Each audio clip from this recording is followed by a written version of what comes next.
I think if he can avoid all the nonsense with the Texans and their chaos through the years, he has a chance to succeed. He's not much of a wow guy, but he's big move foundationally. He's got some nice stuff.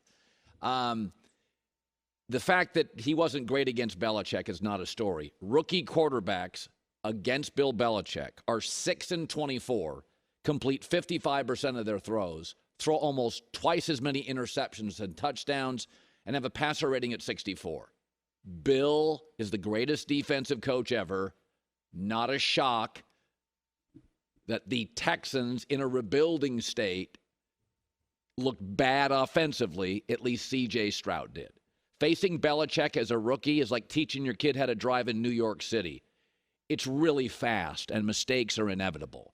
No, what I really watched last night, and I was thinking of Aaron Rodgers, New England's backups on the defensive line created utter chaos and havoc for the Texans. It's the best part of the Patriots. Pressure on the quarterback. They were tied for third in the NFL last year in sacks. Even their backups are good. The Patriots have all sorts of offensive limitations. They can't draft a skilled player to save their life. Malik Cunningham's interesting, but he's a third-string quarterback and probably won't see the field much. I like him. Love to see him get snaps. But what New England does, and they do it well every year, is get to the quarterback. And the Jets' weakness, that's what I thought about with Aaron Rodgers sitting at home in New Jersey. He's got that big new home. Sure, he had to go out and buy pillows and comforters. Maybe he had somebody do it for him, but he was sitting there watching, and that's what New England does. Their backups beat Houston's backups, but that's what New England does under Belichick. They create pressure, and if you look at who the Jets are going to face in their opener, Buffalo, great pass rush. Then it's the Cowboys, strength of the team, pass rush. Then New England, Philadelphia, Browns, Giants, Chargers, all a great pass rush. CJ Stroud threw a bad pick against Belichick. Outside of Mahomes, doesn't everybody kind of play worse football at quarterback against Belichick teams? DeMeco Ryan said, it's all okay. Thought it was good for CJ to go out and get some live reps, get some real looks. Thought he moved around well. Went to the right place with the ball a couple times, and it was good to see him move out of the pocket and try to make some things happen there. We know we have some things to clean up front. I don't want him having to move as much, but we all have things to clean up and get better at. But I thought it was a good first outing, good look at live action, so I thought it was good for him. Of course, I'm not super excited how I played. Didn't get to play a lot, but just get my feet in the water, learn from my mistakes, and just keep growing. Just wish I didn't do one mistake on one certain play, but other than that, thought I played solid. Felt good to get hit again, and just get back in the groove. I just think that preseason, that's what preseason is for. He's big enough. He moves well enough. He's accurate enough. I've said, can he overcome the Texans? Their offensive line isn't very good. It was ranked bottom quarter of the league last year. They're in a rebuilding mode. He's got a first-time offensive coordinator. He's got a rookie defensive coach. They've got a couple of interesting young receivers. It'll be okay. Take a deep breath. Much like Jared Goff, we don't know if the coach is the right coach. When Jared got one, and that's CJ Stroud's comp, when Jared got one, he became very good. Hopefully DeMeco Ryans is his first coach and his right coach. But that's not what I took from it. Belichick eats really good veteran quarterbacks up. That was going to happen. What I noticed was the pressure even their backups created, overwhelming Houston's front. You could say, well, it's Houston. The Patriots were third in the league last year in sacks. No reason, Matt Judon, no reason they're going to go backwards. Get ready for it, Aaron Rodgers.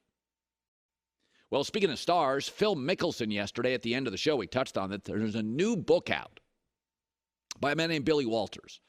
He's considered the most successful gambler of all time, has spent time in prison.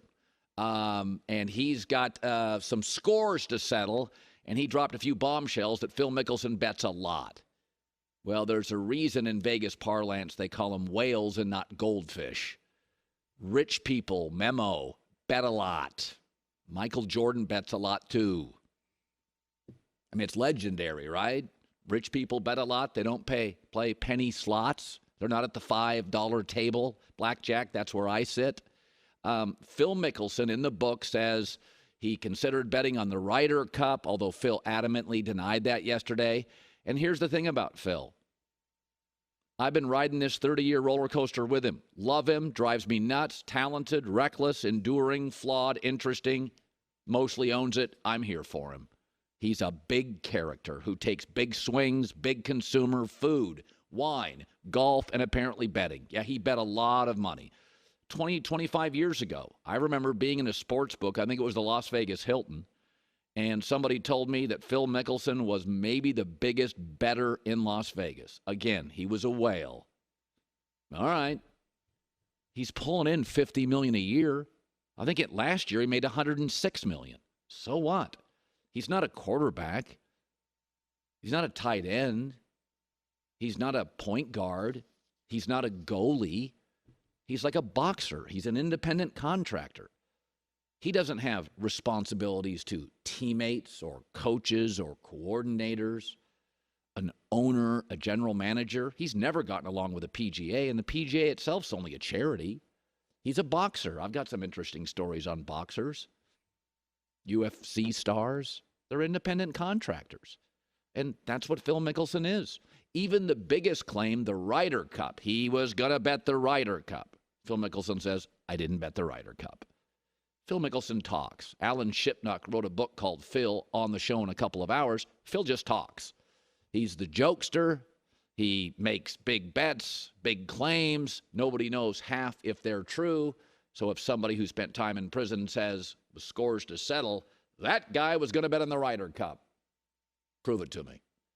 I'm not defending the reckless nature of Phil Mickelson, but I am saying his loyalty is to sponsors. He's a pro golfer.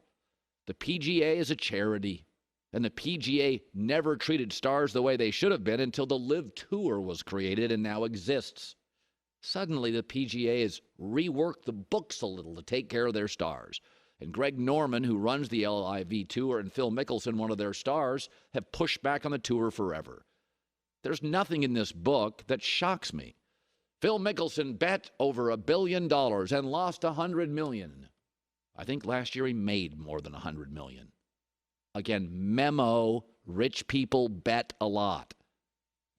Okay. The trouble is, and Phil has acknowledged a gambling addiction. Some people have that quality. Years ago, I worked with a guy named Kenny. Food, alcohol, betting, women, anything. He was just all in, overboard on everything, and acknowledged it and hopefully has fixed it. It's a real thing. Addiction exists in all corners of America and the world. It's sad. Phil acknowledges it, has self-awareness, and has tried to peel back. But even the Ryder Cup claim, it's not a golf major. PGA is not a team. I mean, the Ryder Cup is a bragging right festivity. There's no purse for it. Just want to be better than the Euros. That's probably the only golf team you're ever on. And would anybody really care? He bet on his team to win. I know it's not appropriate. I said this yesterday. Finding out that Phil may have considered betting on the Ryder Cup is like finding out your 16 or 17-year-old smoked pot. You won't encourage it. You're not happy with it, but there's a lot worse. It's legal in 30 states. So Phil Mickelson lived a big life with big swings, and he has made my life better as a consumer. I'm here for all of it, even the bad parts. We do that now in society. We like the best parts of things. We consume things we like, but when it's not exactly to our suiting, we get upset. Let's be less fragile. Phil's all in, all interesting, all the time. And he's not perfect, and he's flawed, and he's talked about it. That's the turbulent life of America's rock star. We could talk about Tiger and some of his secrets. I'm okay with Phil. I read a story this morning from an English broadcaster named Gary Lineker.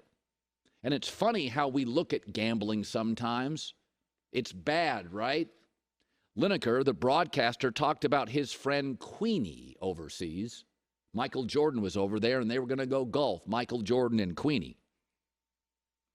So Queenie goes up to him and says, "Hey, Michael, would you like to wager a little?"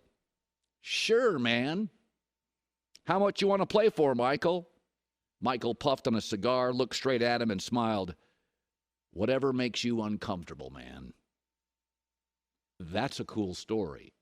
And that's how Phil Mickelson's lived. And I'm here for it. Imperfect, fascinating.